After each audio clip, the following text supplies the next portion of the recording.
Sir வணக்கம். வணக்கம். ஒரு 2 நாட்களுக்கு முன்னாடி பிபிசி தமிழில் முக்கியமான ஒரு ஸ்டோரி வந்து வெளியிடுறாங்க. ஏப்ரல் 5லேருந்து ஏப்ரல் 16 இந்த காலகட்டத்தில் பார்த்தோன்னா ஏறக்குறைய 4 காவல் மரணங்கள் நடந்திருக்கு அப்படின்ற மாதிரி ஒரு ஸ்டோரி வந்து பப்ளிஷ் பண்ணியிருக்காங்க. இதில் அவங்க சொல்லியிருக்க இன்னொரு முக்கியமான விஷயம் என்னென்னா 2022ஆம் ஆண்டு முதல்வர் அவர்கள் பேசுகிறாரு. அப்போ அவர் சொல்கிற விஷயம் என்னென்னா தமிழ்நாட்டில் இனி காவல் மரணங்களே இல்லை அப்படின்ற ஒரு சூழலை நம்ம ஏற்படுத்தணுன்ற மாதிரி சொல்கிறாரு. அந்த ஆண்டே ஸ்டார்டிங்லேருந்து ஏப்ரல் மாதம் வரைக்கும் 3 காவல் மரணங்கள் நடந்ததாக அந்த கட்டுரையில் வந்து போட்டிருக்காங்க. ஸோ இப்போ இறந்தவர்களோட குடும்பத்தினர் சில பேர் என்ன சொல்கிறாங்கன்னா, அவங்க போகும்போது நல்லா போனாங்க, ஹெல்த்தியாக தான் போனாங்க, அதுக்கப்புறம் இப்படி ஆயிருக்கு. போலீஸ்காரங்க கடுமையாக அவங்கள தாக்குனதாகவும் சில பேர் சொல்கிறாங்க. ஸோ போலீஸ்காரங்க தாக்கி தான் அந்த மாதிரி ஆச்சுன்ற மாதிரியும் சில பேர் சொல்லியிருக்காங்க. ஸோ இது ஒரு சீரியஸான இஷ்யூ. ஏன்னா ஏற்கனவே ஜெயராஜ் பெனிக்ஸ் அந்த விவகாரமும் ரொம்ப தமிழ்நாடு முழுக்க பெரிய கோவத்தை ஏற்படுத்தின விஷயம். இப்போ இதுவும் நடந்துட்டுருக்கு. எப்படி பார்க்குறீங்க? ஆமாம், இது ரொம்ப சீரியஸான ஒரு இஷ்யூ. என்னென்னு கேட்டிங்கன்னா, பிபிசி தமிழ் வெப்சைட்டில் சென்னை கரஸ்பாண்டன்ட்டு, எனக்கு பல ஆண்டுகளாக அவரை தெரியும், நெருங்கிய நண்பர் முரளிதரன், அவரது இந்த கட்டுரையை எழுதியிருக்கார். அவர் என்ன சொல்கிறாருன்னா, 12 நாட்களில் 10 நாட்களில் 4 காவல் மரணங்கள், that is custodial deaths, police கஸ்டடியில் இருக்கும்போது இறந்து போனது. அதில் பார்த்திங்கன்னா வந்து சுருக்கமாக சொல்கிறதுனா வந்து ஃபஸ்ட்டு கேஸ் வந்து மதுரையில் கார்த்திக் என்பவர், ஒரு கூலி தொழிலாளியோட மகன். அவர் வந்து ஏப்ரல் 3ஆம் தேதி விசாரணைக்காக அழைத்து செல்லப்படுகிறார். 5ஆம் தேதி அவர் வந்து உங்கள் மனைவிக்கும் உங்கள் பெற்றோர்களுக்கும் ஃபோன் வருது. அவங்க அங்கே போய் இப்போ இது மாதிரி அவர் வந்து உடல்நலம் சரியில்லாதால் மருத்துவமனையில் அட்மிட் பண்ணியிருக்கோம், நீங்கள் அங்கே போங்க. அங்கே போனால் அவர் ஹார்ட் அட்டாக்கில் இறந்துட்டார் அப்படின்றாங்க. ஆனால் அவங்க என்ன சொல்கிறாங்க, அவர் நல்லா தான் இருந்தார், போலீஸ் தான் அடித்து கொன்னுடுச்சு அப்படின்றாங்க. 2வது கேஸ் பார்த்திங்கன்னா, சென்னை அடுத்த நசரத்பேட்டைன்ற இடத்துல வந்து ஒரு பிஜேபி பட்டியலின பிரிவு SC/ST பிரிவு தலைவரை கொலை பண்ண வழக்கில் ஒரு கவுன்சிலர் அரெஸ்ட் பண்ணுறாங்க. அது அவர் எந்த கட்சியை சார்ந்த கவுன்சிலர்னு தெரியல. அந்த கவுன்சிலர் பேர் சாந்தகுமார். அவர் கைது செய்யப்பட்டு அதே மாதிரி வந்து அவர் வந்து விசாரணையில் இருக்கும்போது ஏப்ரல் 13ஆம் தேதி அவர் இறந்து போகிறார். 3வது கேஸ் வந்து விழுப்புரத்தில் வந்து ஏப்ரல் 10ஆம் தேதி இதே மாதிரி போலீஸ் என்கொயரிக்காக அழைத்து செல்லப்பட்ட ஒருவர் இறந்து போகிறார். 4வது கேஸ் வந்து பாளையங்கோட்டை ஜெயிலில் தாக்கப்பட்டு அவர் மருத்துவமனையில் ஜெயக்குமார் என்பவர் ஏப்ரல் 15ஆம் தேதி இறந்து போகிறார்.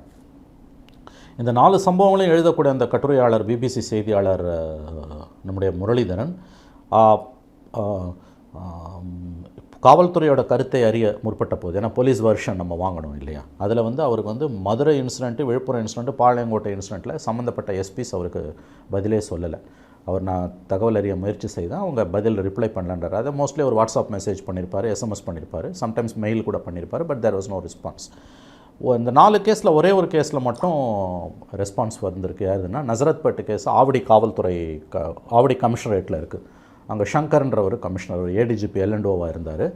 அங்கே அவர் கமிஷனர், அவர் தான் ரிப்ளை பண்ணுறாரு. அவர் இந்த 4 கேஸில் போலீஸ் வெர்ஷன் வந்து போலீஸோட கருத்து, அதர் சைடு நம்ம கேட்கணும் இல்லையா.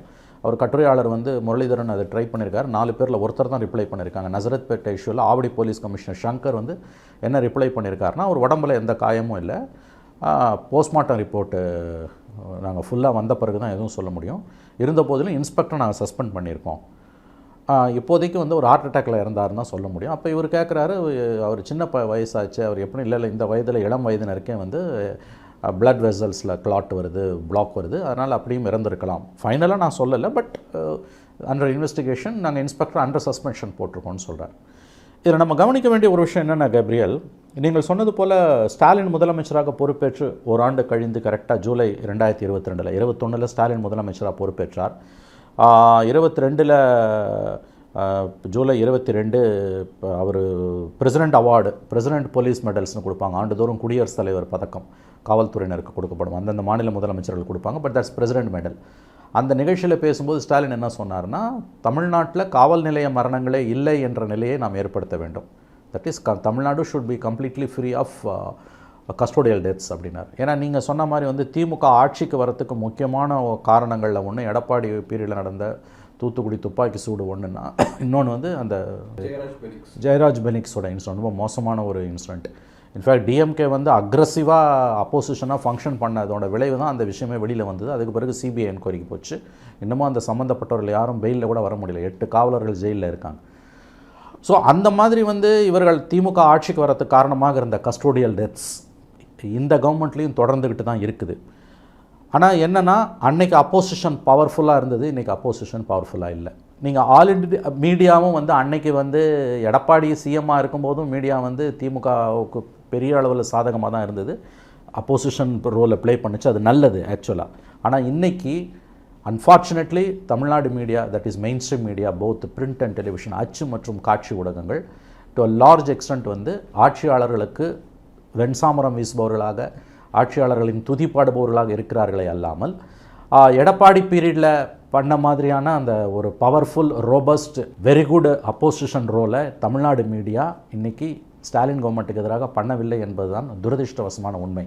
அப்படி இருந்திருந்தால் இந்த விஷயம் வந்து இன்றைக்கி வந்து இது எப்படி வெளியில் வருது, 4 காவல்துறை மரணங்கள், கஸ்டோடியல் டெத்ஸ், அந்த பீரியடு பார்த்திங்கன்னா கேம்பெயின் பீக்கில் இருக்க பீரியடு ஏப்ரல் 5ஆம் தேதியிலேருந்து 16ஆம் தேதி வரைக்கும் எந்த மீடியாவுமே அதை பிக்கப் பண்ணல. இதுக்கு முன்னாலேயும் சம்பவங்கள் நடந்தது. நீங்கள் கஸ்டோடியல் டெத்ஸ்லாம் வந்து நிறையா நடந்துக்கிட்டு தான் இருக்குது. முதலமைச்சரே வந்து அந்த ஒரு கேஸில் அந்த பையன் வினோத்ன்ற பையன் நினைக்கிறேன், சப்ஜெக்ட் டு கரெக்ஷன், அந்த சிஎம்ஏ வந்து ரிப்போர்ட்டை அசம்பிளியில் மாற்றி படித்தார். கமிஷனர் கொடுத்த ரிப்போர்ட்டை, சங்கர் ஜிவால் கமிஷனர் இருக்கும்போது கஸ்டோடியல் டெத்தில் இறந்த பையனோட தகவல் வந்து நேச்சுரல் டெத் மாதிரி சிஎம் இது பண்ணி செகண்ட் டைம் வந்து சிஎம்மோட ஸ்டேட்மெண்ட்டுக்கு கான்ட்ராடிக்டரியாக முரண்பாடான ஸ்டேட்மெண்ட்டை கவர்மெண்ட்டே கொடுத்தது. இட் வாஸ் அ வெரி ரொம்ப பிளாட்டண்ட்டாக வந்து கவர்மெண்ட்டை தவறு பண்ணிச்சுன்றது தெரிஞ்சுது. அன்ஃபார்ச்சுனேட்லி மீடியா வந்து பிக்கப் பண்ண வேண்டிய அளவுக்கு பிக்கப் பண்ணலை. இந்த கஸ்டோடியல் டெத்ஸில் இருக்கக்கூடிய மிக முக்கியமான ஒரு விஷயம் என்னென்னு கேட்டிங்கன்னா, மீடியா வந்து ஒரு வாட்ச் டாகாக இருந்ததுன்னா, media should watch out with 1000 ஐஸ்னுவாங்க, அந்த மாதிரி இருந்ததுன்னா இந்த மாதிரியான கஸ்டோடியல் டெத்ஸ்லேருந்து கவர்மெண்ட் வந்து பதில் சொல்லக்கூடிய கடமையிலேருந்து தப்பிச்சு போக முடியாது. அதுக்கு சரியான உதாரணம், எடப்பாடி முதலமைச்சராக இருக்கும்போது டிஎம்கே அக்ரெசிவ் அப்போசிஷன் ரோலை ப்ளே பண்ணாங்க, விச் வாஸ் வெரி குட். இன்றைக்கி அந்த மாதிரி ஏடிஎம்கே இல்லை, பிஜேபி இல்லை, அது ரொம்ப துரதிருஷ்டவசமான விஷயம். ரெண்டாவது முக்கியமான விஷயம், அன்னைக்கு மீடியா அக்ரெசிவாக அப்போசிஷன் ரோலை ப்ளே பண்ணிச்சு, இன்றைக்கி மீடியாவும் பண்ணலை. அதனால தான் இந்த மாதிரியான சம்பவங்கள் நடக்கின்றன. ஒன்று தெரிஞ்சுக்கோங்க, தமிழ்நாட்டில் வந்து நீங்கள் ஆல் இண்டியா ஆவரேஜோட பார்க்கும்போது கஸ்டோடியல் டெத்ஸ் குறைவுன்றது உண்மையாக கூட இருக்கலாம், நான் மறுக்கல. பட் அது கிடையாது அளவுகோல். நீங்கள் ஒரு மாதத்தில் 4 கஸ்டோடியல் டெத்ஸ் நடந்திருக்கும்போது அதை ப்ளே அவுட் பண்ண வேண்டிய மீடியாவும் ப்ளே அவுட் பண்ணலை, அப்போசிஷனும் அது இதுக்கு தானே அப்போசிஷன் இருக்குது. இட்ஸ் அ பொலிட்டிக்கல் இஷ்யூ, எல்லாமே பாலிடிக்ஸ் தான், பாலிடிக்ஸ் எல்லாமே எதுவுமே கிடையாது. அப்போ இந்த மாதிரியான இஷ்யூஸ் வந்து தமிழ்நாட்டில் வந்து தொடர்ந்து நடப்பதும், அதில் முக்கியமாக நம்ம கவனிக்க வேண்டிய விஷயம், அந்த மாதிரி கஸ்டோடியல் டெத்ஸ் ஒரு மாதத்தில் 4 கஸ்டோடியல் 10 நாளில் 4 கஸ்டோடியல் டெத் நடக்கிறதுன்றது ரொம்ப அபாயகரமான நிகழ்வுனா, அதற்கு இணையான மோசமான அபாயகரமான நிகழ்வு எதுன்னு கேட்டிங்கன்னா, அப்போசிஷன் அதை ப்ளே பண்ண வேண்டிய அளவுக்கு ப்ளே பண்ணாமல் இருக்கிறதும், அதை விட முக்கியமாக மீடியா வந்து அதை வந்து மக்கள் மன்றத்தில் வச்சு அரசாங்கத்தை ஒழுக்கிற அளவுக்கு கேள்வி கேட்காமல் இருக்கிறதும். துப்பாக்கி சூடுன்றது ஸ்டாலின் கவர்மெண்ட்டில் இந்த 3 ஆண்டுகளில் எனக்கு தெரிஞ்சு நடக்கலை. அது ஒரு பாசிட்டிவான ஒரு விஷயந்தான், நல்ல விஷயம். அது வந்து இன்ஃபேக்ட் கள்ளக்குறிச்சி இஷ்யூலெல்லாம் வந்து 4 மணி நேரத்துலேருந்து 6 மணி நேரம் வரைக்கும் மேசிவ் வயலன்ஸ் நடந்தப்போ கூட வந்து போலீஸ் வந்து ஃபயர் ஓப்பன் பண்ணலன்றது உண்மை. பட் கஸ்டோடியல் டெத்ஸ் வந்து இந்த கவர்மெண்ட்டுக்கு ஒரு பிளாட்டாக, ஒரு கரும்புள்ளியாக தான் உருவாகிட்டு இருக்கு. இது வந்து அரசுக்கு நல்லது கிடையாது. இதில் வந்து முதலமைச்சருக்கும் கூடுதல் பொறுப்பு இருக்குது. ஏன்னு கேட்டிங்கன்னா, Tamil Nadu is the very few states in India where home department is controlled by the chief minister. Tamil Nadu வந்து உள்துறையையும் கையில் வைத்திருப்பவர் முதலமைச்சர். நமக்கு அண்ணா காலத்திலேருந்து கடைசி உள்துறை அமைச்சராக நமக்கு இருந்தவர் பக்தவச்சலம் காங்கிரஸ் கவர்மெண்ட்டில் இருந்த கக்கன். அதுக்கு பிறகு அண்ணா காலத்திலேருந்து ஸ்டாலின் காலம் வரைக்கும் அண்ணா, கலைஞர், எம்ஜிஆர், ஜெயலலிதா, எடப்பாடி, ஸ்டாலின், முதலமைச்சர் தான் உள்துறையை, போலீஸ் இலாக்காவை கையில் வைத்திருக்கிறார். ஆகவே இதுவும் ரொம்ப முக்கியமான ஆகவே முதலமைச்சருக்கு இதில் கூடுதல் பொறுப்பும் இருக்கிறது. அப்படி தான் நம்ம இதை பார்க்கணும். ஸோ இப்போ 4 பேர் இறந்துருக்காங்க 12 நாட்களில். இது ஒரு சீரியஸான இஷ்யூ. இதுக்கு யார் பொறுப்பு இருக்கிறது, என்ன தப்பு நடந்தது அப்படின்ற ஒரு கேள்வி இருக்குது. இப்போ நான் நண்பர்கள்ட்ட கேட்கும்போது 2 விதமான கருத்துக்கள் வருது. சில பேர் என்ன சொல்கிறாங்கன்னா, இப்படிப்பட்ட விஷயங்கள் நடக்க தான் செய்யும், இது ஒரு கோஇன்சிடென்ஸ், திடீர்னு 4 மரணங்கள் ஒரு 12 நாள் நடந்துருச்சு அப்படின்ற மாதிரி சில பேர் சொல்கிறாங்க. சில பேர் என்ன சொல்கிறாங்கன்னா, இப்போ இருக்க கவர்மெண்ட் வந்து அரசு அதிகாரிகளை கண்ட்ரோலில் வைக்கல, குறிப்பாக போலீஸ் டிபார்ட்மெண்ட் இன்னும் கொஞ்சம் கூட டைட்டாக வைக்கணும், அது நடக்கல, கொஞ்சம் லூஸாக இவங்க ஹேண்டில் பண்ணுறாங்க அப்படின்ற மாதிரி சொல்கிறாங்க. இது எப்படி பார்க்குறீங்க? இதில் ரெண்டாவது சொன்னது உண்மை. இது வந்து முதல்ல சொன்னது தவறு. எல்லா கவர்மெண்ட்லேயும் இது நடக்கும் என்பது ஐம் சாரி, ரொம்ப தவறான, ரொம்ப அராஜகமான ஒரு வார்த்தை. இது வந்து ஒரு காவல்துறைக்கு, மாநில அரசுக்கு அழகு அல்ல. 100 குற்றவாளிகள் வெளியில் இருக்கலாம், ஒரு நிரபராதி உள்ளே இருக்கக்கூடாதுன்னு. சட்டத்தால் அங்கீகரிக்கப்பட்ட முறையை தவிர வேறு எந்த விதத்திலும் ஒரு மனித உயிரை எடுப்பதற்கான உரிமை யாருக்கும் கிடையாது. இது பல வழக்குகளில் உச்சநீதிமன்றம் தெளிவுபடுத்தியிருக்கிறது. என்கவுண்டர் டெத்ஸ் வந்து ஒவ்வொரு என்கவுண்டர் டெத்தையும் மர்டராக தான் எஃப்ஐஆர் போடணும் தான் உச்சநீதிமன்றம் தெளிவுபடுத்தியிருக்கு. அதே மாதிரி கஸ்டோடியல் டெத்ஸ் பற்றி நீங்கள் பார்த்தீங்கன்னா மதுரை செவரல் ஜட்ஜ்மெண்ட்ஸ், குறிப்பாக வந்து மெட்ராஸ் ஹைகோர்ட் வந்து Sandesh versus Madurai collector case, அந்த கேஸில் கொடுத்த சில கைட்லைன்ஸ்லாம் இருக்குது. குறிப்பாக அதில் அவங்க என்ன சொல்கிறாங்கன்னா, நம்முடைய ஹென்ரி திப்பேங் சொல்லியிருக்காரு, ஹியூமன் ரைட்ஸ் ஆக்டிவிஸ்ட். அவர் இந்த விஷயத்தை பற்றி சொல்லும்போது என்ன சொல்கிறாரு, இதுபோல் நடந்தால் என்ன செய்ய வேண்டும் என Sandesh versus Madurai district collector வழக்கின் தீர்ப்பில் விரிவாக சொல்லப்பட்டிருக்கிறது. ஒருவர் போலீஸ் காவலில் இருந்தால் குடும்ப உறுப்பினர்கள் பார்க்காமல் சடலத்தை பிரேத பரிசோதனைக்கு அனுப்பக்கூடாது. That is, if somebody dies in police custody, அந்த ஃபேமிலி மெம்பர்ஸ், சம்மந்தப்பட்ட இறந்து போன நபருடைய குடும்ப உறுப்பினர்கள் அந்த பாடியை பார்க்காம போஸ்ட்மார்ட்டத்துக்கு அனுப்பக்கூடாதுன்றது one of the guidelines issued by Madras high court. இந்த Sandesh versus a person individual, Sandesh versus Madurai district collector கேஸில் ப்ராட் கைட்லைன்ஸ் இது. இவனுங்க யாருமே அதை ஃபாலோ பண்ணுறது இல்லைன்றது வேறு விஷயம். அதாவது இறந்துட்டார் ஒருத்தர் கஸ்டோடியல் டெத்லனா, the family must be shown the body of the person before it being sent to the postmortem, number 1. அடுத்தது வந்து பிரேத பரிசோதனை அறிக்கையை உடனடியாக குடும்பத்தினருக்கு வழங்க வேண்டும். அவர்கள் அதனை படித்து பார்த்து ஒப்புதல் தெரிவிக்க கால அவகாசம் வழங்கிய பிறகே சடலத்திற்கு இறுதி சடங்குகள் செய்ய வேண்டும். இது ரொம்ப முக்கியமான பாயிண்ட். போலீஸ் கஸ்டடியில் எவனாவது இறந்துட்டான் அப்படின்னு கேட்டிங்கன்னா, போலீஸ் என்ன பண்ணுவாங்க, ஃபேமிலியை ப்ரெஷர் பண்ணி அந்த பாடியை வாங்க வச்சு எரிச்சிடுவாங்க. கூடிய வரைக்கும் புதைக்க கூட அனுமதிக்க மாட்டாங்க. அந்த மாதிரி நிறையா கேசஸ் நடந்திருக்கு எல்லா கவர்மெண்ட்லேயும். ஜெயலலிதா கவர்மெண்ட்டில் நடந்திருக்கு, கருணாநிதி கவர்மெண்ட்டில் நடந்திருக்கு, 2006-11, 96-11 கருணாநிதி கவர்மெண்ட்டில் நடந்திருக்கு, எடப்பாடி கவர்மெண்ட்டில் நடந்திருக்கு, இப்பயும் நடக்குது. அதாவது வந்து உங்களுக்கு இந்த மாதிரியான டெத்ஸில் வந்து போலீஸோட மோடஸ் ஆப்பரண்டா என்னன்னு கேட்டிங்கன்னா, கூடிய வரைக்கும் பாடியை டிஸ்போஸ் பண்ணிடுறதுனா பரி பண்ணால் கூட நாளைக்கு தோண்டி எடுத்து இது பண்ணுவாங்க. அதனால் என்ன பண்ணிடுறது, எரிச்சிடுறது, கிரிமேட் பண்ணிடுறது. ஆனால் கைட்லைன்ஸ் என்ன, ஹைகோர்ட் கைட்லைன்ஸ் என்னென்னா, பிரேத பரிசோதனை அறிக்கை உடனடியாக குடும்பத்திற்கு வழங்க வேண்டும். அவர்கள் இதனை படித்து பார்த்து ஒப்புதல் தெரிவிக்க கால அவகாசம் வழங்கிய பிறகு சடலத்துக்கு இறுதி சடங்குகள் செய்ய வேண்டும். இதையெல்லாம் செய்தாலே பாதி பிரச்சனைகள் எழாது. அவர் ஹென்றி சொல்றார், இந்த பரிந்துரையை எல்லாம் காவல்துறைக்கு எதிரானவை அல்ல. தீஸ் கைட்லைன்ஸ் வந்து ரெக்கமெண்டேஷன்ஸ், இது ஒன்றும் ஆன்டி போலீஸ் கிடையாது, போலீஸ்க்கு எதிரானது கிடையாது, அவர்களுக்கும் ஆதரவானவை தான். இந்த விதிமுறைகளின்படி நடந்தால் காவல்துறை அதிகாரிகளும் எந்த சிக்கலிலும் மாட்ட மாட்டார்கள். This is a basic human decency. இது வந்து உங்களுக்கு வந்து ஹியூமன் நார்ம்ஸ். ஒரு உயிர் போயிருக்குது போலீஸ் கஸ்டடியில் என்னும்போது, you are responsible, police is responsible for it because is in your custody. Judicial கஸ்டடிக்கும் போலீஸ் கஸ்டடிக்குமான வித்தியாசம், ஜெயிலில் செத்து போயிட்டான்னா ஜெயில் டிபார்ட்மெண்ட்டு, போலீஸ் கஸ்டடியில் செத்தானா போலீஸ் தான், போலீஸோட ஸ்டேஷனில் போலீஸ் ஸ்டேஷன்லையோ அல்லது போலீஸ் கஸ்டடியில் எடுத்து என்கொயரி பண்ணும்போது செத்தா போலீஸ் தான் ரெஸ்பான்சிபிள் உங்களுக்கு. ஆனால் அப்படி செய்யாமல் இருப்பது ஏன்னா தெரியவில்லை என்கிறார் ஹென்றி. அதே மாதிரி அவர் இன்னொரு சொல்கிறார் ஹென்றி, அதாவது வந்து இந்த வழக்குகளை இப்போ இந்த நம்ம பேசின இந்த 4 வழக்குகளின் புலன் விசாரணை உடனடியாக குற்றப்பிரிவு CBCID, crime branch criminal investigation department சொல்லக்கூடிய தமிழ்நாடு போலீஸில் இருக்கக்கூடிய சிபிசிஐடிக்கு மாற்ற தமிழக அரசு உத்தரவிட வேண்டும். இந்த மரணங்களில் தொடர்புடைய காவலர்கள் மீது துறை ரீதியான நடவடிக்கை மேற்கொள்ள வேண்டும். மேலும் பாதிக்கப்பட்ட இந்த குடும்பங்களுக்கு இழப்பீடு வழங்க வேண்டும். இந்த 4 சம்பவங்களிலும் தொடர்புடைய அனைத்து காவலர்கள், சிறைச்சாலை அதிகாரிகளும் பணியிடை நீக்கம் செய்ய வேண்டும். இது தொடர்பான விவரங்களை தேசிய மனித உரிமை ஆணையத்திடம் தெரிவிக்க வேண்டும். அதாவது இதுதான் உண்மை, இது ரொம்ப முக்கியமானது. கஸ்டோடியல் டெத் நடக்குதுன்னா சம்மந்தப்பட்ட அதிகாரிகள், அது போலீஸ் கஸ்டடினா police officers, prison department prison officers இமீடியட்டாக அவங்க சஸ்பெண்ட் பண்ணப்படணும். ரெண்டாவது, அவங்க சம்மந்தப்பட்ட இந்த டாக்குமெண்ட்ஸ் எல்லாத்தையும் NHRCக்கு அனுப்பணும். சரி, இந்த மாதிரியான ஒரு ஃபுல் ப்ரூஃப் சிஸ்டம் இருந்ததுனா தான் ப்ளஸ் நஷ்டஈடு கொடுக்கணும். நீங்கள் இதை தடுக்க முடியும். இல்லைனா வந்து இது ரொம்ப அபாயகரமானது. எதுவும் அதெல்லாம் என்ஃபோர்ஸ் பண்ணணும்னா கவர்மெண்ட் தான் பண்ணணும், போலீஸ் தான் பண்ணணும், சீஃப் மினிஸ்டர் தான் பண்ணணும், கேபினெட் பண்ணணும். அரசுக்கு தலைமை இருக்கக்கூடிய முதலமைச்சருக்கு வைக்கக்கூடிய வேண்டுகோள், அரசுக்கு வைக்கக்கூடிய வேண்டுகோள்.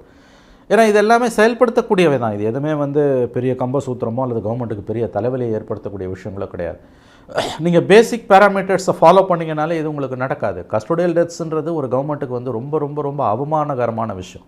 ஒரு கவர்மெண்ட்டோட முகத்தில் இருக்க தழும்பு மாதிரி. ஒன்று ஞாபகம் வச்சுக்கோங்க, ஒரு அரசாங்கத்தோட அழகே அது சட்டம் ஒழுங்கை எப்படி பராமரிக்கிறதுன்றது தான். Law and order is the symptom of the progress or performance of a government. அது இல்லைன்னு வச்சுக்கோங்க, போலீஸ் எக்ஸஸும் கஸ்டோடியல் டெத்ஸும் அதிகமாக இருக்குன்னா வேறு எந்த டெவலப்மெண்ட் இருந்தாலும் அந்த கவர்மெண்ட்டுக்கு வந்து நல்ல பேர் கிடைக்கிறது ரொம்ப கஷ்டம். கூடுதல் பொறுப்பு ஏன் சிஎம்முக்கு இருக்குன்னு கேட்டிங்கன்னா, சிஎம் தான் வந்து லா அண்ட் ஆர்டர் போலீஸ் டிபார்ட்மெண்ட்டை கையில் வச்சுருக்காரு. ஸோ இது ரொம்ப முக்கியமான ஒரு விஷயமாக தான் நம்ம இதை பார்க்க வேண்டியிருக்கு. என்ன ஒரு வெரி சேட் திங்னு கேட்டிங்கன்னா, அப்போசிஷன் வந்து தமிழ்நாட்டில் பவர்ஃபுல்லாக இல்லை. மீடியா வந்து completely or to a large extent over 90% I can say. Delhi media எப்படி கோடி மீடியானா மடியில் உட்காந்துருக்க மீடியா, டெல்லி மீடியா எப்படி கோடி மீடியாவாக மோடிக்கு இருக்குது, தமிழ்நாடு மீடியா இங்கே இருக்க ஆட்சியாளர்களுக்கு கோடி மீடியாவாக இருக்குது. இதை வந்து நீங்கள் எடப்பாடி பீரியடில் நம்ம எல்லாருக்கும் தெரிஞ்ச உண்மை. நீங்கள் ஒன்றும் 10 வருஷம் முன்னால் ஜெயலலிதா செத்து கூட 8 வருஷம் ஆகுது, அல்லது கலைஞர் கவர்மெண்ட்டு 2006 11 15 வருஷம் போச்சு. அதெல்லாம் கூட இப்போ நினைவு கூற வேணாம். நம்ம எல்லோரும் கண்ணு முன்னால் பார்த்தது இப்போ எடப்பாடி கவர்மெண்ட்டில் மீடியா எப்படி ஃபங்க்ஷன் ஆச்சு, இப்போ எப்படி ஃபங்க்ஷன் ஆகுது. எடப்பாடி முதலமைச்சராக இருக்கும்போது அவரையும் அவருடைய அரசையும் விமர்சனம் செய்ததில் 10% கூட தமிழ்நாட்டில் உள்ள வெகுஜன ஊடகங்கள், அச்சு மற்றும் காட்சி ஊடகங்கள், that is the main stream media, Stalin கவர்மெண்ட்டை விமர்சனம் பண்ணலை. This is very sad. இது ஒரு முக்கியமான பாயிண்ட். இப்போ நீங்கள் சொன்னது போல் நீங்கள் என்ன சொன்னீங்கன்னா, கவர் பண்ண வேண்டிய அளவுக்கு இந்த இஷ்யூவை கவர் பண்ணலன்ற மாதிரி சொன்னீங்க. ஆக்சுவலாக ஃபேக்ட் என்னன்னா, நான் போய் கூகுளில் சர்ச் பண்ணி பார்த்தேன், 98% மீடியா வந்து இந்த நியூஸை வந்து டச் பண்ணவே இல்லை. நான் பார்த்த அளவில் டிவிஸை பொறுத்தளவில் பிடியில் மட்டும் இது ஒரு செய்தியாக வந்து போட்டிருந்தாங்க. வேறு யாரும் இதை பெருசாக டச் பண்ணவே இல்லை. இபிஎஸ் அவர்கள் இதை கையில் எடுத்து பேசுறாரு. பட் அவர் பேசினாலும் அதை மீடியா கவர் பண்ணாதான் மக்களுக்கு பேச வரும், அந்த இஷ்யூவை மாற்றினா தான் பேச வரும். ஸோ அவரை குறை சொல்றதுக்கு ஒன்றும் இல்லை. மீடியா அந்த இஷ்யூவை வந்து கையில் எடுக்கல, எலெக்ஷன் டைம்ல கையில் எடுக்கல. ஸோ இதை எப்படி புரிஞ்சுக்கிறது? ஒரு கட்சினால எப்படி மீடியாவை ஃபுல்லாக அப்படி மேனேஜ் பண்ண முடியும்னு நினைக்கிறேன். அவங்க டிஎம்கே வந்து தமிழ்நாடு மீடியாவை, அன்ஃபார்ச்சுனேட்லி தமிழ்நாட்டில் இருக்க மெயின் ஸ்ட்ரீம் மீடியாவை, especially the television channels, I am sorry to say this as a ஜேர்னலிஸ்டாக நான் இதை வந்து பதிவு பண்ணி தான் ஆகணும். கம்ப்ளீட்டாக வந்து அவங்க டிஎம்கே கண்ட்ரோலில் எடுத்துட்டாங்க. இதுதான் உண்மை. They're under the thumb of DMK. Delhi media எப்படி மோடி கண்ட்ரோல் இருக்கும், அந்த மாதிரி இங்கே வந்து தமிழ்நாட்டு மீடியா இங்கே இருக்கக்கூடிய ரூலர்ஸ் கண்ட்ரோலில், ஸ்டாலின் கண்ட்ரோலில், டிஎம்கே கண்ட்ரோலில் இருக்குது. This the fact. நான் இதை சொல்கிறத வந்து நீங்கள் வந்து எந்த உள்நோக்கமும் சத்தியமாக எனக்கு இல்லை. இதை சேலஞ்சு பண்ணுறவங்க அவங்க போய் வந்து ஸ்டாட்டிஸ்டிக்ஸை பார்த்துக்கிட்டோம். இப்போ நீங்கள் சொன்னீங்க 10 நாளில் 4 கஸ்டோடியல் டெத் நடந்திருக்கு. மெயின் ஸ்ட்ரீம் மீடியாவை நான் சர்ச் பண்ணேன், 98%க்கு மேலே எந்த மெயின் ஸ்ட்ரீம் மீடியாவும் இதை கவர் பண்ணவே இல்லை. புதிய தலைமுறையில் மட்டும் ஏதோ சின்னதாக ஒரு நியூஸ் வந்திருக்கு. ரெண்டாவது, இதை பற்றி எடப்பாடி ஸ்டேட்மெண்ட் கொடுக்குறாருன்னா அதுக்கான வெயிட்டேஜ் என்ன? மெயின் ஸ்ட்ரீம் மீடியா எடப்பாடி கண்ட்ரோல்லையும் திமுக கண்ட்ரோலில் இருந்தது, திமுக கவர்மெண்ட்லேயும் ஸ்டாலின் கண்ட்ரோலில் இருக்குது. This the fact. இதை யாரும் வந்து ஒரு சுய மரியாதை உள்ள, முதுகெலும்புள்ள, குறைந்தபட்ச மனசாட்சி உள்ள எந்த பத்திரிகையாளனும் நான் சொல்லுவதை மறுக்க முடியாது. எனக்கு எந்த உள்நோக்கமும் இல்லை. I am reeling out with statistics. Jayaraj Bennix அந்த கேஸ் எவ்வளோ கொடூரமான கேஸு, அதில் எவ்வளோ அக்ரஸிவாக திமுக ப்ளே பண்ணுச்சு, பாராட்டுக்குரியது. உண்மையிலே நான் பாராட்டுறேன் அவங்கள. அவங்க தங்களோட எதிர்க்கட்சி ரோலை பிரமாதமாக ப்ளே பண்ணாங்க. மீடியாவும் அதை நல்லா ஃப்ளாரப் பண்ணுச்சு. அதனால தான் நீதி கிடச்சிது. அதனால தான் சிபிஐ என்கொயரி வந்தது. அதில் சம்மந்தப்பட்ட அந்த கயவர்கள், காவலர்கள் என்ற போர்வையில் இருக்கக்கூடிய அந்த கயவர்கள் இன்னமும் சிறைச்சாலையில் தான் அவங்க இருக்காங்க. அதாவது அண்டர் ட்ரையல்ஸாக இவ்வளோ நாள் சில போலீஸ்காரர்களை சிறையில் வைத்திருப்பது என்பது இந்த சிஸ்டத்தில் ரொம்ப கஷ்டமான விஷயம். அவ்வளோ சீக்கிரம் ஒரு போலீஸ்காரனை வந்து கஸ்டோடியல் டெத்தில் நீங்கள் அரெஸ்ட் பண்ணிங்கன்னா இவ்வளோ நாள் உள்ளே வைக்க முடியாது. They will come out on fail. இன்றைக்கி வர முடியல. ஏன்னா கேஸ் அவ்வளோ ஸ்ட்ராங்கான கேஸ். அதுக்கு காரணம் அன்னைக்கு எதிர்க்கட்சியாக இருந்த திமுக அந்த விஷயத்தை வந்து பிரமாதமாக கையில் எடுத்தாங்க. அன்னைக்கு மீடியாவும் அதுக்கு வந்து ரொம்ப அழகாக அதுக்கு வந்து துணையாக இருந்தது. ஆனால் இன்றைக்கி என்ன நிலைமை? இன்றைக்கி கஸ்டோடியல் டெத்ஸ் அப்படியே தான் தொடர்ந்துக்கிட்டு இருக்குது. மீடியா ஃப்ளார் அப் பண்ணுறதில்ல. ஒரு செய்தின்ற முறையில் 4 custodial deaths in just 10 days. Opposition leader, முன்னாள் முதலமைச்சர் அதை பேசுகிறாரு. ஏன் மீடியா அதை பிக்கப் பண்ண மறுக்குது? எவ்வளோ நியூஸுங்க அந்த மாதிரி. நான் பொன்முடி கேஸ் மறுபடியும் சொல்கிறேன். பொன்முடி சிட்டிங் மினிஸ்டர் கன்விக்ட் ஆகிறாருங்க. The minute he got convicted he is become disqualified. அந்த செய்தி அன்னைக்கு தீர்ப்பு வருது. ஜட்ஜு வந்து கன்விக்டடுன்னு சொல்லிடுறாரு. சென்டென்சிங் விவகாரம் அடுத்த நாளுன்றாரு.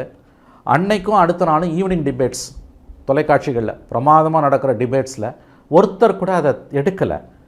அடுத்த நாள் 3 வருஷம்னு சொல்லி பெயில் கொடுத்த பிறகு தான் எடுக்கிறான். அவர் இப்போ டிஸ்குவாலிஃபை ஆகிட்டார்னு. த மினிட் 10:30 மணிக்கு ஜட்ஜ்மெண்ட் வருது, யூ ஆர் கன்விக்டடுனால எஸ் டிஸ்குவாலிஃபைடு. நேஷனல் மீடியா அன்றைக்கி எல்லாரும் அதை எடுக்கிறான். சரி, அவங்க யோகியை நான் சொல்ல வரல. அவன் மோடி விஷயத்தில் அவன் இதே தான் பண்ணியிருப்பான், அது வேறு. ஆனால் எதிர்கட்சினால பண்ணுறாங்க. எதிர்கட்சின்றதுனால பண்ணுறான். அன்றைக்கி மீடியா பட் பண்ணால் இல்லை. அன்றைக்கி வந்து 10:30 மணிக்கு பொன்முடி கன்விக்டடுன்னு ஒன்று. நேஷனல் மீடியா அன்றைக்கி ஈவினிங் டிபேட் வந்து மினிஸ்டர் எப்படின்னு கேட்டிங்கன்னா, Gabriel, a sitting minister getting convicted is a national news. உனக்கு பிடிச்சாலும் பிடிக்காட்டியும் நீ ஜேர்னலிஸ்டாக இருந்தீங்கன்னா அதை தான் போடுவேன்.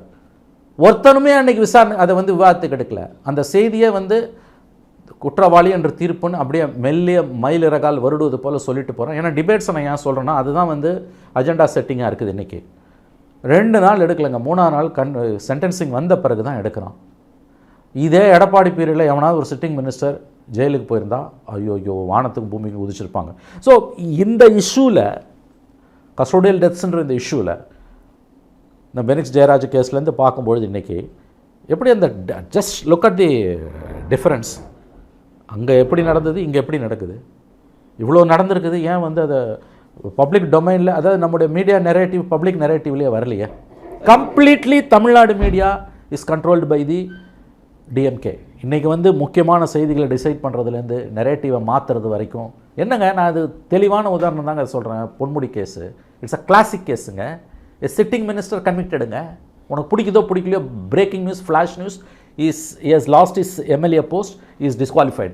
Immediately has got the instant disqualification. அது அதான் நீங்கள் சில நாட்களுக்கு முன்னாடி சொன்ன ஒரு விஷயம் தான் எனக்கு ஞாபகம் வருது. இப்போ மெயின் ஸ்ட்ரீம் மீடியாவுக்கு ஒரு பெரிய ரோல் இருக்குது. சோஷியல் மீடியா ஒரு நியூஸை பேச தயாராக இருந்தாலும் மெயின் ஸ்ட்ரீம் மீடியாவுக்குன்னு ஒரு ரோல் இருக்குது. அவங்க தான் அந்த நியூஸை வெளியே கொண்டு வரணுன்ற விஷயம் சொன்னீங்க. இப்போ ஆக்சுவலாக பார்த்தோன்னா பிபிசி இந்த நியூஸை அவங்க வெளில கொண்டு வரலன்னா நமக்கு பெருசாக அந்த நியூஸ் வந்து இருக்கிறதே தெரிஞ்சிருக்காது. இந்த ரோலை வந்து மெயின் ஸ்ட்ரீம் தான் பண்ண முடியும். ஏன்னா சோஷியல் மீடியாவுக்கு ரிப்போர்ட்டர்ஸ் இருக்க மாட்டாங்க, பெருசாக கிரவுண்டில் கனெக்ஷன் இருக்காது. மெயின் ஸ்ட்ரீம் மீடியா அந்த வேலையை பண்ணணும். சொல்லட்டுமா, பேப்பர் படித்தாலே நீ பண்ண முடியும். இப்போ அதான் வரலன்ற இப்போ இல்லை, இந்த நியூஸ் வந்து பேப்பரில் வந்திருக்கு, சின்னதாக வந்திருக்கு, தனித்தனியாக வந்திருக்கு.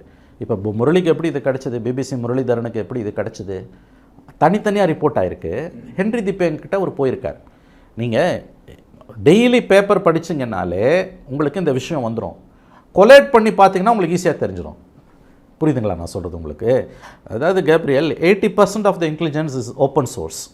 நீங்கள் வந்து டெய்லி ஒரு 9 பத்திரிக்கை 10 பத்திரிக்கை படிக்கிறீங்க, முக்கியமான பத்திரிகைகளை படிக்கிறீங்கனாலே ஆக்சுவல் உங்களுக்கு என்ன நடக்குது நாட்டில்ன்றது தெரிஞ்சிடும். 20% தான் உங்களோட சோர்ஸஸ் மூலமாக நீங்கள் கலெக்ட் பண்ணுறது. So 80% of the intelligence is an open source material. நீ டெய்லி தினத்தந்தி, தினமலர், ரெகுலராக தினகரன், தினமணி, தமிழில் சொல்கிறேன் நான், தந்தி பேப்பரையும் தினமலரையும் கூட நீ தினமும் படிச்சுன்னா, இந்து பேப்பரையும் டைம்ஸ் ஆஃப் இந்தியாவும் படிச்சுன்னா கூட சின்ன சின்னதாக இது ரிப்போர்ட் ஆகும். டிஸ்ட்ரிக்ஸில் ரிப்போர்ட், டிஸ்ட்ரிக்ட் ஆகிறதையும் நீங்கள் எடுக்கணும். ப்ளஸ் வந்து ஹியூமன் ரைட்ஸ் வாட்ச் அவன் என்ன சொல்கிறான்றதை பார்க்கணும். இதை பார்த்தீங்கனாலே உங்களுக்கு தெரியும். நம்ம அதை பார்க்கறது இல்லை, கண்குத்தி பாம்பாக பார்க்கணும் நீங்கள். பட் இப்படியெல்லாம் எல்லாராலையும் கண்குத்தி பாம்பாக பார்த்துட்டு இருக்க முடியாது. சரி, அவங்க போலீஸ் வெர்ஷனையும் நம்ம இதில் பேசணும். போலீஸ் வெர்ஷனில் அவங்க டிஜிபி திலகவதி என்ன சொல்லியிருக்காங்க, ரிட்டையர்டு டிஜிபி, அவர்கிட்ட முரளி பேசியிருக்கார். ஹியூமன் ரைட்ஸ் ஆங்கிளில் ஹென்ரி திப்பேன் கிட்ட பேசினது, தட் இஸ் கஸ்டோடியல் டெத்ஸை கவர்மெண்ட் சீரியஸாக எடுக்கணும், சம்மந்தப்பட்ட காவலர்கள் மீது உடனடியாக வந்து சஸ்பென்ஷன், அவங்கள சஸ்பெண்ட் பண்ணணும், என்ஹெச்ஆர்சிக்கு ரிப்போர்ட் பண்ணணுன்றதெல்லாம் ஹியூமன் ரைட்ஸ் ஆக்டிவிஸ்ட் சொல்கிறது. போலீஸ் சைடுன்னு ஒன்று இருக்கும்ல, அவங்க சைடையும் நம்ம கேட்கணும்ல, இது ஏன் நடக்குது அப்படின்னு. அவங்க ஒரு பாயிண்ட் சொல்கிறாங்க, அது ஒதுக்கி தள்ள முடியாது. எல்லா கஸ்டோடியல் டெத்தும் போலீஸோட அட்ராசிட்டியால் நடந்ததுன்னு சொல்ல முடியாது நேச்சுரலி. ஏன்னா அவனை பிடிச்சிட்டு வரும்போதே அவன் வந்து உள்ளுக்குள்ளே வந்து உடம்பு ஏதாவது அவனுக்கு ப்ராப்ளம் இருக்கும். அவனை பிடிச்சிட்டு வருவாங்க, அவன் ஏற்கனவே அவனுக்கு உடம்புல 1000 வியாதி இருக்கும். அதனால தான் அவங்க என்ன சொல்கிறாங்க, திலகவதி என்ன சொல்கிறாங்க, பழைய ரிட்டையர்டு டிஜிபி, நீ இந்த மாதிரி பண்ணும்பொழுது அவனை இமீடியட்டாக மெடிக்கல் செக்கப்புக்கு கொண்டு போய்டும். போலீஸ் கஸ்டடியில் நீ யாரையாவது கொண்டு போகிறேன்னா immediately you should take him to medical. பாருங்கள், அவங்களோட பாயிண்ட் ரொம்ப நல்ல பாயிண்ட், அவங்க அழகாக சொல்லியிருக்காங்க. காவல்துறையில் இது போன்ற நிகழ்வுகளை தடுக்க ஏற்கனவே உள்ள விதிமுறைகளை பின்பற்றினாலே போதும் என்கிறார் டிஜிபி. அதான் ஏற்கனவே போலீஸில் ஸ்டாண்டிங் ஆப்ரேட்டிங் ப்ரொசீஜர்ஸ் எஸ்ஓபிஸ் இருக்குது, அதை ஃபாலோ பண்ணாலே இதை தடுக்கலாம்.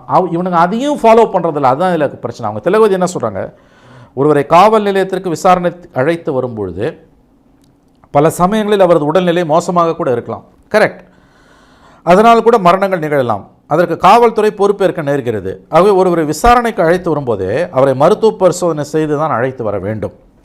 அவருக்கு உடல்நிலை மோசமாக இருந்தால் மருத்துவமனையில் சேர்க்க வேண்டுமே தவிர காவல் நிலையத்துக்கு அழைத்து வரக்கூடாது. கைது செய்யப்பட்ட உடனேயே உறவினர்களுக்கு தகுதி அளிக்க வேண்டும். கைது விரும்பினால் வழக்கறிஞர்களிடம் பேச அனுமதிக்க வேண்டும். எந்த கைதியையும் இரவு நேரங்களில் காவல் நிலையத்தில் தங்க வைக்கக்கூடாது.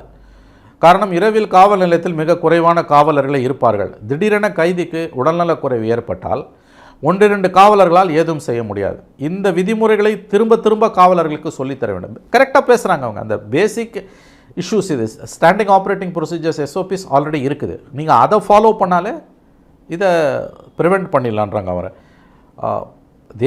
இன்னொரு பாயிண்ட், தேசிய மனித உரிமை ஆணையம் அளிக்கும் புள்ளிவிவரங்களின்படி 2018-19 ஆண்டில் தமிழ்நாட்டில் 14 காவல் மரணங்களும் 89 சிறை மரணங்களும் நடந்திருக்கின்றன. இதில் பிரிசன் டெத்ஸும் நீங்கள் கவனத்தில் எடுத்துக்கணும், அங்கேயும் இது நடந்துகிட்டு இருக்குது. இந்திய அளவில் 137 காவல் மரணங்களும் 1797 சிறை மரணங்களும் நடந்திருக்கின்றன. 19-20 தமிழ்நாட்டில் 12 காவல் நிலைய மரணங்களும் 57 சிறை மரணங்களும் நடந்திருக்கின்றன. இது நடந்துக்கிட்டு தான் இருக்குது. எவ்வளோ தூரம் நீங்கள் குறைக்கிறீங்கன்றது தான் வந்து ஒரு நாகரிகமான அரசுக்கான நல்ல அடையாளமாக இருக்க முடியும். எனவே இதை வந்து கவர்மெண்ட் சீரியஸாக எடுக்கணும். ஆனால் இந்த விஷயத்தில் நம்ம பார்க்க வேண்டிய இன்னொரு முக்கியமான கோணம், நடக்கக்கூடிய காவல் மரணங்கள் மட்டும் அல்ல, மீடியா இதை ஹேண்டில் பண்ணுறது. ஒன்று அப்போசிஷன் ஹேண்டில் பண்ணுறது, ரெண்டாவது மீடியா இதை வந்து ரொம்ப அதாவது டிஸப்பாயிண்டிங் டு த கோர். இவ்வளோ தூரம் கிட்லோவாக ஒரு கவர்மெண்ட்டை எதுக்கு மீடியா ஹேண்டில் பண்ணுது? அதுவும் கவர்மெண்ட் இதான் இன்னும் 2 நாளில் 3 வருஷம் ஆக போகுது இந்த கவர்மெண்ட் பதவியேற்று. நீங்கள் வந்து இந்த கவர்மெண்ட்டை வந்து ஸ்கெப்டிக்கலான்வாங்க, கடுமையான விமர்சன பார்வையுடன் பார்ப்பது தான் மீடியாவுக்கு அழகு, அரசுக்கே அழகு. இடிப்பாறை இல்லை ஏமராமணன், கெடுப்பார் இல்லைனும் கெடுனோம். பட் துரதிருஷ்டவசமாக எடப்பாடி பீரியட்லையும் மீடியா திமுக கண்ட்ரோலில் இருந்தது, ஸ்டாலின் கவர்மெண்ட்லேயும் மீடியா தமிழ்நாடு மீடியா திமுக கண்ட்ரோலில் இருக்குது. அதுக்கு கிளாசிக் எக்ஸாம்பிள் திரும்ப திரும்ப திரும்ப சொல்கிறேன், ஒரு பானை சோத்துக்கு ஒரு சோறு பதம், அதுவும் வந்து சரியான பதம். அது பொன்முடி கேஸ். அது எப்படி மீடியா ஹேண்டில் பண்ணுச்சுன்னு பார்த்தீங்கன்னா, சுயமரியாதை உள்ள எந்த ஜேர்னலிஸ்ட்டும் வெட்கி தலைகுனிய வேண்டும்.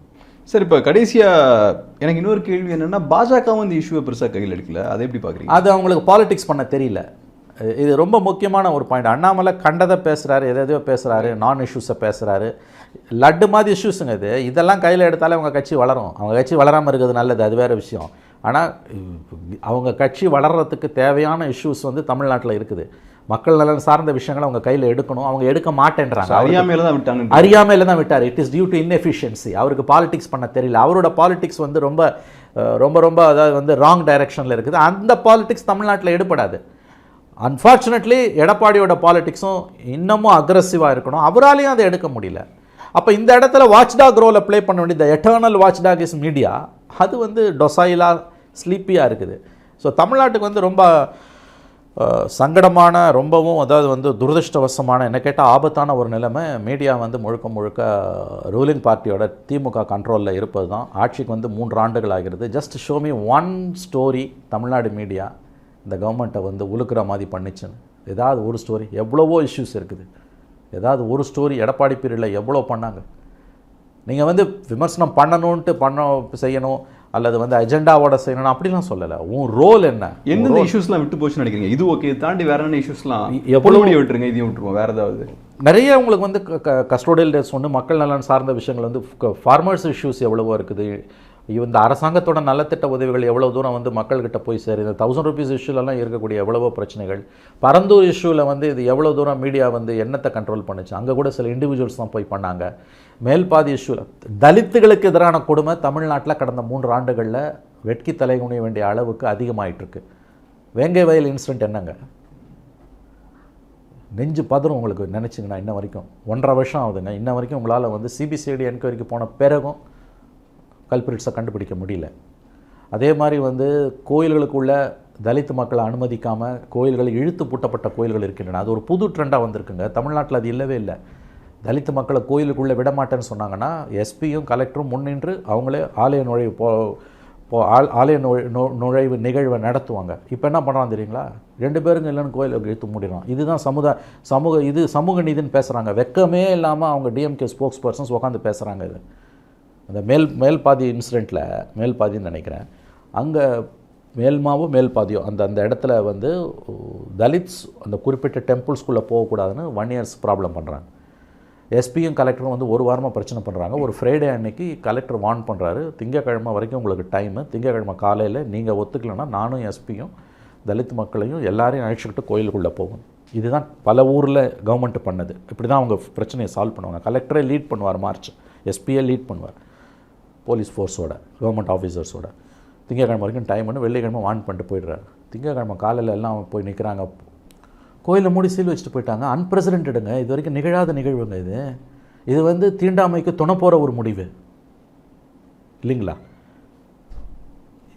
1 வருஷத்துக்கு மேலே ஆகுதுங்க. இப்போ ரீசெண்டாக கோர்ட் ஆர்டர் வந்து ரொம்ப வருத்தத்துக்குரிய ஒரு தீர்ப்பு. அது கோயிலை திறக்கலாம், ஆனால் கோயில் அந்த குருக்கள் பூசாரிகள் மட்டும் போய் அர்ச்சனை பண்ணிட்டு வருவாங்க, யாரும் உள்ளே போகக்கூடாதுன்றான்.